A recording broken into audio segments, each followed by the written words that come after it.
Gundaroo isn't entirely unknown as the birthplace of great sportsmen. We had a cricketer once who started against the Poms, but no one can remember his name.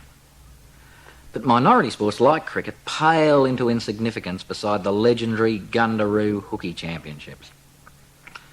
It all started one rainy, blustery Sunday afternoon when the rotund and former resident of Gundaroo, Mr. Ron Miller, arrived at the Prickle Farm with a lissom young thing named Jeanette in tow.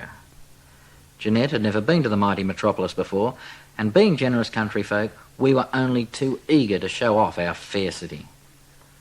Miller, on the other hand, had been a resident for a couple of years, and I'm loath to reveal, fell by the wayside while at Gundaroo.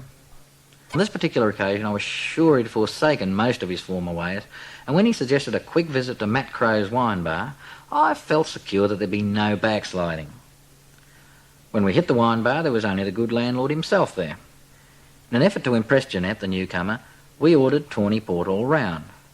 Now, true wine buffs may well sneer at our choice of beverage, but Gundaroo boasts of being the port-drinking capital of the world, and in fact, a concoction of tawny port and lemonade is known in the trade as the Gundaroo Shandy.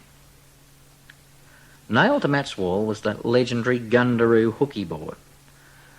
I've got this theory that this piece of sporting equipment was in fact left to Gundaroo, like just about every public utility, by the late William Affleck, but I'm not sure. Being a natural athlete, the rotund Miller suggested a quick game before he and the lady headed off. So we all took turns to throw the little rubber rings onto the floor and had a wonderful time, and one or two more tawny ports. After about an hour's expert tossing, we were joined by a young man called Jeff who, Ron informed us, was the hooky champion of Gundaroo, which we found out in turn meant hooky champion of the world. Despite the good Ron's warning, I immediately challenged Jeff to a game. He threw the little rubber rings first and won the first 50 games without any of us having a turn. Not wanting to embarrass him, we relegated him to the last toss of the match, and he won the next 50 games. Undaunted by this amazing run of coincidences, we immediately became serious and started laying bets to make matters interesting. In the next hour, Jeff won Bow Wiley Station, all the buildings in Gundaroo, 6 non-existent cattle properties in North Queensland, Tammy Fraser and Len White's hat.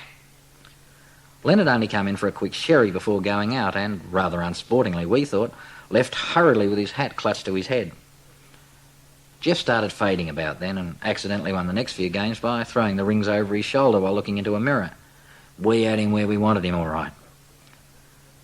The word of the playoff must have spread through Gundaroo because at times there were as many as 2 people in the bar watching every throw. Our generous host, in the meantime, kept our port glasses full whenever we gave him money.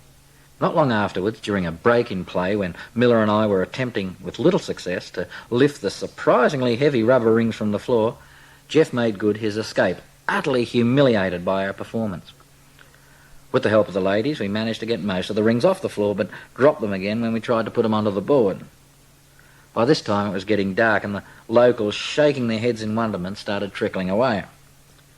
I guess we too must have left about then, but I'm not quite sure, because as I was leaving, someone hit me on the head with a lump of red gum, someone else forced open my mouth and fed me drain cleaner, and a third miscreant drove a bulldozer over me several times. And I think I was also affected by paint fumes inhaled at work earlier in the week. Actually, I wasn't very well at all for several days. It took a while to pluck up courage to return to the wine bar.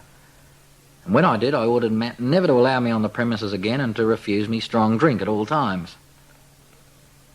The following Saturday, when I dropped in for a bottle of cooling lemonade, damn me if Jeff, Cliff, George and Len, and all the others, except Miller, who's still on the unwanted list, are all there waiting for a return session.